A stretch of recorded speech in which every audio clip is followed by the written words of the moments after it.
श्री सरस्वत्यै नमः। श्रीपादवल्लभ नरसिंह सरस्वती श्री गुरुदत्तात्रेयाय नमः। श्री गणपति सच्चिदानंद सद्गुरुभ्यो नमः। दत्तात्रेय समारंभां नृसिंहादिक मध्यमां सच्चिदानंद पर्यन्तां वन्दे गुरुपरम्परां। गणपति गुरुमेकं सच्चिदानंद रूपं विबुधनिवह सेव्यं योगमार्गाधिरूढं शरणमुपगतानाम् आर्तिसङ्घाद्रिवज्रं मम हृदय निवासं भक्तिनम्रो नमामि। वसुदेवसुतं देवं कंसचाणूरमर्दनं देवकी परमानन्दं कृष्णं वन्दे जगद्गुरुं। श्री श्री श्री गणपति सच्चिदानंद सद्गुरुभ्यो नमः। जय गुरुदत्त। नैव तस्य कृतेनार्थः ना प्लस ఐ నైవ తస్య తా కింద యావత్తు క్లియర్ గా వినపడేటట్టు చెప్పాలి. నైవ తస్య ఈ క్రూని పట్టుకొని చెప్పకూడదు, తేల్చి చెప్పాలన్నమాట. నైవ తస్య అంతే. నైవ తస్య కృతేనార్థః రా కింద థా ఒత్తు థా ఉందండి, టీహెచ్ఏ థా, అది గమనించండి. నైవ తస్య కృతేనార్థః నైవ తస్య కృతేనార్థః నైవ తస్య కృతేనార్థః నైవ తస్య కృతేనార్థః నా కృతేనేహ కశ్చన. నా కృతే అక్కడ క్రూ కూడా తేల్చి చెప్పాలి, యాడ్ చేయకూడదు ముందు అక్షరానికి. నా కృతే వట్రసుడు ఎక్కడున్నా సరే తేల్చి చెప్పాలి, అస్సలు స్ట్రెస్ ఇవ్వకూడదు. నా కృతేనేహ కశ్చన. కశ్చన కాకి షాని యాడ్ చేసుకొని కశ్చన. నా కృతేనేహ కశ్చన. నా కృతేనేహ కశ్చన. నా కృతేనేహ కశ్చన. నా కృతేనేహ కశ్చన. న చాస్య సర్వభూతేషు. నచాస్య సా కింద యావత్తు, సర్వభూతేషులో భూకి మహాప్రాణం ఉంది, ఆ షు ముద్దగా చెప్పాలి. షణ్ముఖ షాది భూతేషు కొంచెం అలా చెప్పాలి, టంగ్ ట్విస్ట్ చేసి చెప్పాలి. నచాస్య సర్వభూతేషు. నచాస్య సర్వభూతేషు. నచాస్య సర్వభూతేషు. నచాస్య సర్వభూతేషు. కశ్చిదర్థవ్యపాశ్రయః. కష్చి కాకి షాని యాడ్ చేసుకొని చెప్పాలి. కష్చి ఈ షా కింద చావత్తు వచ్చినప్పుడు ఎప్పుడైనా సరే కేర్ఫుల్ గా చెప్పాలి. కష్చిదర్థ దాకి రాని యాడ్ చేసుకోవాలి. దర్థ రా కింద థా ఒత్తు థా ఉందండి, గమనించండి.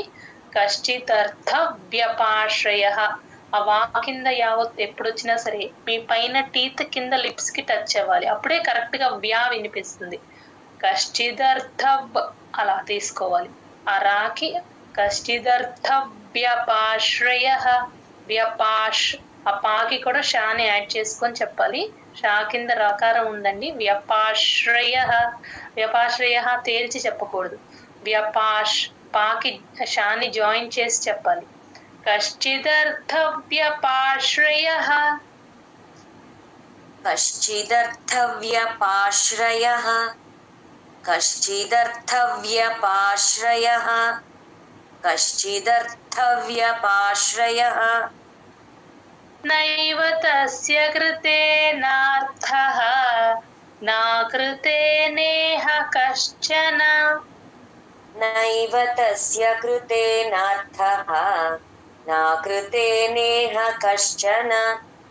నైవ తస్య కృతేనార్థః నా కృతేనేహ కశ్చన. నైవ తస్య కృతేనార్థః నా కృతేనేహ కశ్చన. న చాస్య సర్వభూతేషు కశ్చిదర్థవ్యపాశ్రయః. న చాస్య సర్వభూతేషు కశ్చిదర్థవ్యపాశ్రయః. న చాస్య సర్వభూతేషు కశ్చిదర్థవ్యపాశ్రయః. న చాస్య సర్వభూతేషు कश्चिदर्थव्यपाश्रयः नैव तस्य कृतेनार्थः नाकृतेनेह कश्चन न चास्य सर्वभूतेषु कश्चिदर्थव्यपाश्रयः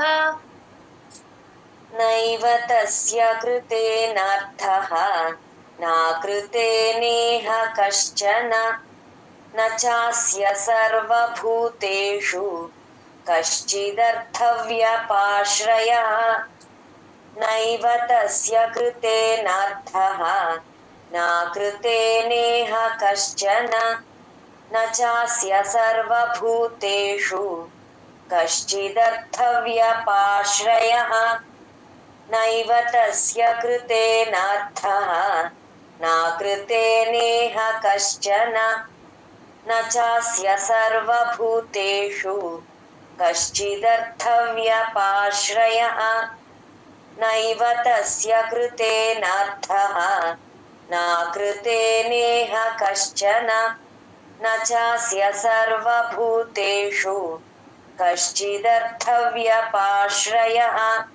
नैव तस्य कृतेनार्थः नाकृतेनेह कश्चन न चास्य सर्वभूतेषु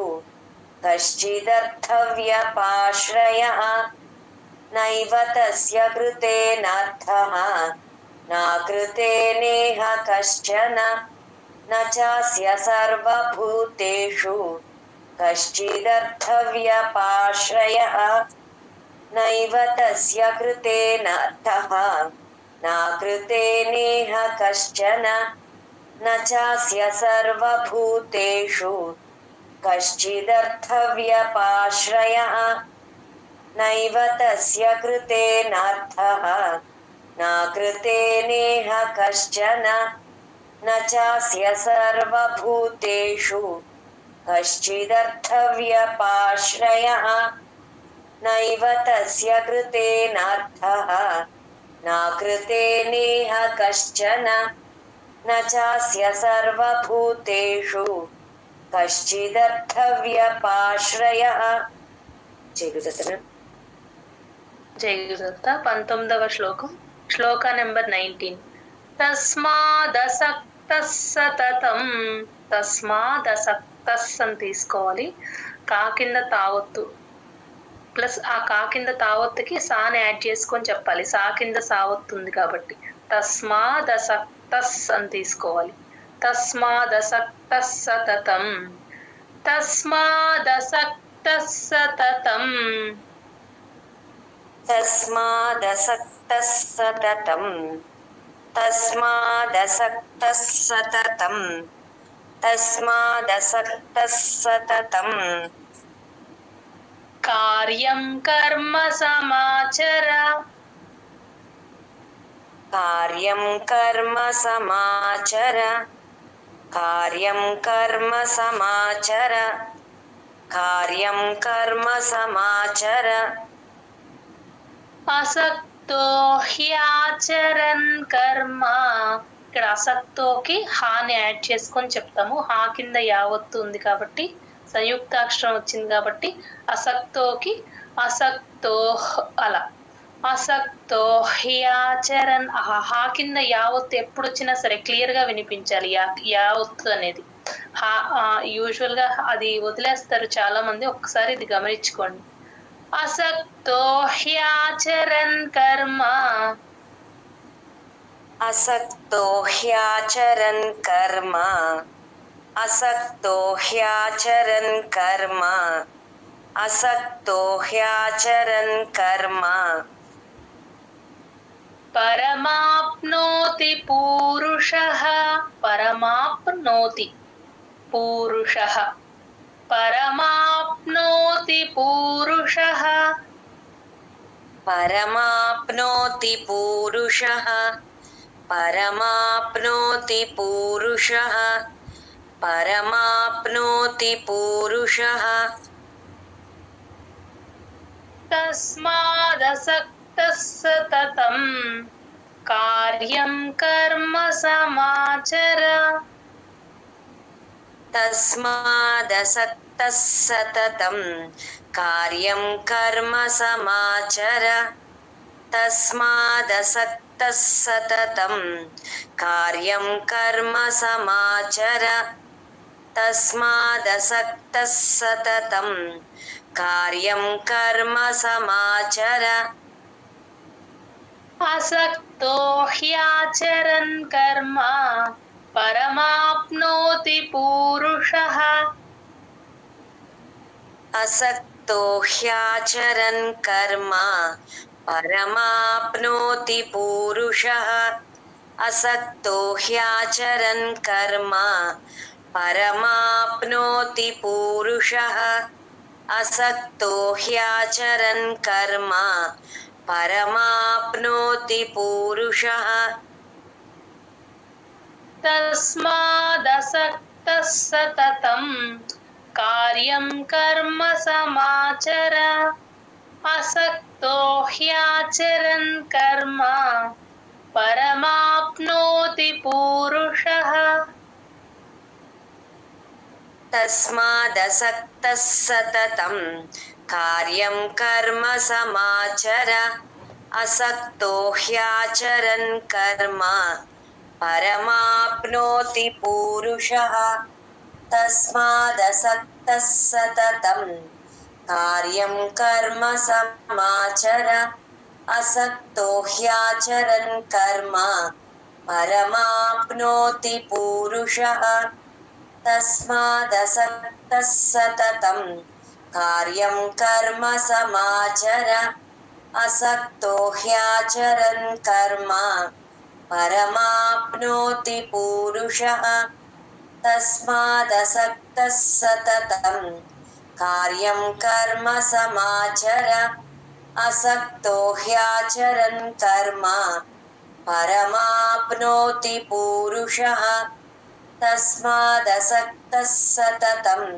कार्यं कर्म समाचर असक्तो ह्याचरन् कर्म परमाप्नोति पूरुषः तस्मादसक्तः सततं कार्यं कर्म समाचर असक्तो ह्याचरन् कर्म परमाप्नोति पूरुषः तस्मादसक्तः सततं कार्यं कर्म समाचर असक्तो ह्याचरन् कर्म परमाप्नोति पूरुषः तस्मादसक्तः सततं कार्यं कर्म समाचर असक्तो ह्याचरन् कर्म परमाप्नोति पूरुषः जय गुरुदत्त मैम 20వ శ్లోకం శ్లోక నెంబర్ 20 కర్మణైవ హి సంసిద్ధిం కర్మణై అణాకి ఐ కలుపుకోవాలి అణా ప్లస్ ఐ నై కర్మణైవ హి సంసిద్ధిం అహీకి దీర్ఘం లేదండి గమనించండి కర్మణైవ హి అంతే సంసిద్ధిం సంసిద్ధి సికి ధాని యాడ్ చేసుకొని చెప్పాలి సిద్ధిం దా కింద దావొత్తు మహాప్రాణం ఉంది సంసిద్ధిం కర్మణైవ హి సంసిద్ధిం कर्मणैव हि संसिद्धिं कर्मणैव हि संसिद्धिं कर्मणैव हि संसिद्धिं ఆస్థితా జనకాదయః ఆస్థిత సా కింద ఒత్తు తా టిహెచ్ఏ థాది ఆస్థితా జనకాదయః ఆస్థితా జనకాదయః आस्थिता जनकादयः आस्थिता जनकादयः आस्थिता जनकादयः లోక సంగ్రహమేవాపి లోక సంగ్రహ గా కింద రకారం ఉందండి సంగ్రహమేవాపి మేకి కూడా దీర్ఘం ఉంది గమనించండి లోక సంగ్రహమేవాపి लोकसङ्ग्रहमेवापि लोकसङ्ग्रहमेवापि लोकसङ्ग्रहमेवापि సంపశ్యన్ కర్తుమర్హసి సంపశ్యన్ షా కింద యావత్తు శంకర షా అండి అది సంపశ్యన్ ఆ యా క్లియర్ గా వినిపించాలి ఎన్ అని కర్తుమర్హసి మర్హసి పైన పెన్సిల్ తో రాసేసుకోండి కర్తుమర్హసి సంపశ్యన్ కర్తుమర్హసి సంపశ్యన్ కర్తుమర్హసి సంపశ్యన్ కర్తుమర్హసి సంపశ్యన్ కర్తుమర్హసి కర్మణైవ హి సంసిద్ధిం ఆస్థితా జనకాదయః కర్మణైవ హి సంసిద్ధిం ఆస్థితా జనకాదయః కర్మణైవ హి సంసిద్ధిం ఆస్థితా జనకాదయః కర్మణైవ హి సంసిద్ధిం ఆస్థితా జనకాదయః లోక సంగ్రహమేవాపి సంపశ్యన్ కర్తుమర్హసి లోక సంగ్రహమేవాపి సంపశ్యన్ కర్తుమర్హసి లోక సంగ్రహమేవాపి సంపశ్యన్ కర్తుమర్హసి లోక సంగ్రహమేవాపి సంపశ్యన్ కర్తుమర్హసి కర్మణైవ హి సంసిద్ధిం ఆస్థితా జనకాదయః లోక సంగ్రహమేవాపి సంపశ్యన్ కర్తుమర్హసి